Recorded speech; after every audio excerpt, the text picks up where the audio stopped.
नांदेड जिल्ह्यातील श्री क्षेत्र माहूर तालुक्यातील अंजनखेड गावात कॉटन कनेक्ट USA आधारित सेवाभावी संस्थाच्या माध्यमातून महिला शेतकरी मेळाव्याचं आयोजन करण्यात आले। हा मेळावा हजारो महिला शेतकऱ्यांच्या उत्साहपूर्ण उपस्थितीने साजरा झाला। कार्यक्रमाचे उद्घाटन शेतकरी नेते मनीष जाधव, स्वाभिमानी शेतकरी संघटना यांच्या हस्ते झाले, तर अध्यक्षस्थानी नांदेड जिल्ह्याचे लढाऊ नेते ज्योतिबा दादा खराटे होते।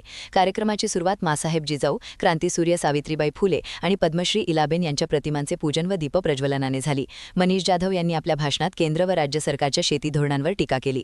ते म्हणाले, उत्पादन खर्च वाढला तरी शेतमालाला योग्य भाव मिळत नाही, शेती तोट्यात चालली आहे। शेतकरी आत्महत्या होत असतानाही सरकार गंभीर नाही। शक्तीपीठ महामार्गासाठी भूसंपादनात परभणी जिल्ह्यातील शेतकऱ्यांची जुलमी वागणूक दिली जात आहे।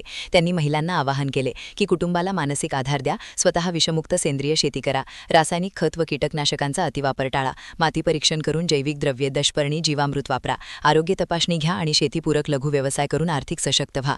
महिलांना सर्जक आणि समर्पणाचे दुसरे नाव असल्याचे सांगत त्यांनी पद्मश्री इलाबेन यांच्या स्त्री उद्धार कार्याचे कौतुक केले। कॉटन कनेक्ट सारख्या संस्था महिलांच्या सक्षमीकरणासाठी महत्त्वपूर्ण भूमिका बजावत असल्याचेही ते म्हणाले। नांदेड जिल्हा समन्वयक विलासभाऊ चव्हाण यांनी उत्कृष्ट नियोजन केले होते। हा मेळावा महिलांच्या शेतीतील योगदान, आरोग्य आणि सेंद्रिय शेतीच्या महत्त्वावर प्रकाश टाकणारा ठरला।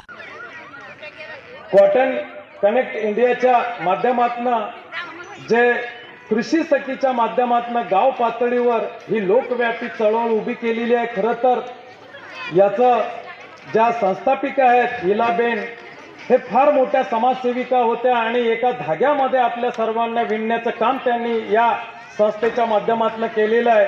आणि ही संस्था आज गाव पातळीवर स्त्री उद्धाराचं कार्य करत आहे, कारण कृषी क्षेत्र याची जननीच ही स्त्री आहे।